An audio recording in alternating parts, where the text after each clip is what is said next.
যারা নিজেদেরকে ভোট ছাড়াই ক্ষমতায় অধিষ্ঠিত মনে করে, তারা আবার 60 পার্টির সেই পুরাতন ইতিহাস তৈরি করছে।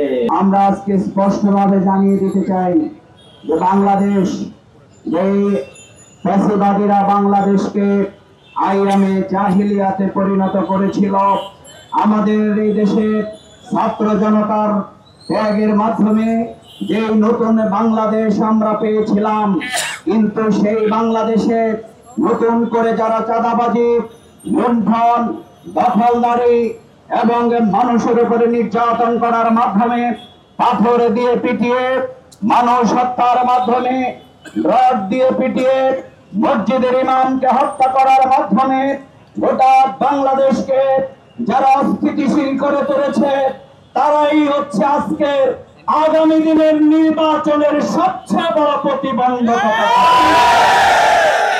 সুতরাং আমরা বলতে চাই, এদেশের মানুষ নির্বাচন চায়, কিন্তু আজকে জরিপে দেখা যাচ্ছে 71% মানুষ এখনো ভোট দেওয়ার সিদ্ধান্ত গ্রহণ করে নাই।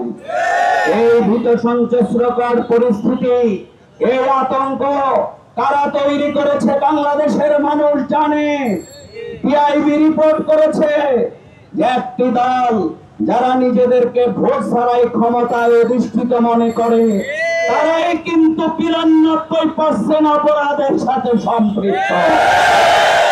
এবং অনেক জায়গায় ফ্যাসিবাদের টাকা পয়সা লেনদেনের মাধ্যমে তারা আবার 60 পার্টির সেই পুরাতন ইতিহাস তৈরি করছে।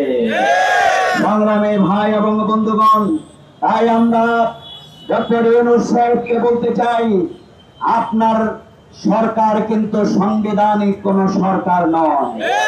আপনার সরকার একটি বিপ্লবী আন্দোলনের মাধ্যমে সংগঠিত হয়েছে।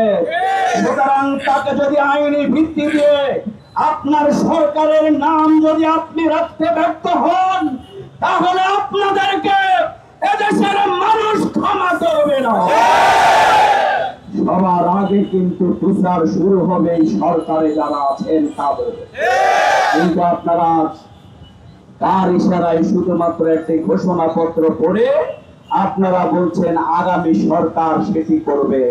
ওদের স্বপ্ন পূরণে পাশে থাকতে পেরে আমরা গর্বিত।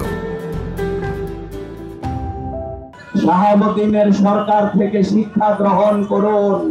যারা ক্ষমতায় আসে তারা আর কিন্তু অন্য কাউকে চেনে না। সুতরাং এই সরকারকে অবশ্যই জুলাই সনদের ভিত্তি, আইনি ভিত্তি দেওয়ার মাধ্যমে অবাধ, সুষ্ঠু, নিরপেক্ষ নির্বাচনের পরিবেশ তৈরি করতে হবে। কিন্তু আপনারা কি মনে করেন বাংলাদেশে এখন নির্বাচনের কোন পরিবেশ তৈরি হয়েছে কিনা? এখনো নির্বাচনের কোন পরিবেশ তৈরি হয় নাই। আওয়ামী লীগ যেরকম ভোট ছাড়া মনে করেছিল তারাই ক্ষমতায়, আমাদের দেশের কেউ কেউ মনে করে আমরা বড় দল, ভোট ছাড়া আমাদেরকে দিয়ে দেন। এই যে ফ্যাসিবাদী একটি চরিত্র এবং আয়োজন, এই অভ্যাসের পরিবর্তন করতে হবে। এখনো কিন্তু অনেকের মুখ থেকে ফ্যাসিবাদী ভাষা, আচরণ, তৎপরতা যায় নাই।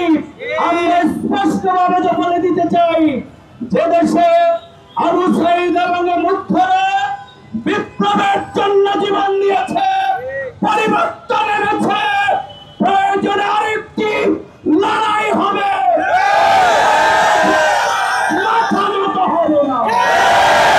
সংগ্রামী ভাই এবং বন্ধুগণ, তাই আমাদের কেয়ারটেকার আজকের অন্তর্বর্তীকালীন সরকার বলেছেন তাদের দায়িত্ব হচ্ছে তারা সংস্কার, বিচার তারা করতে চান।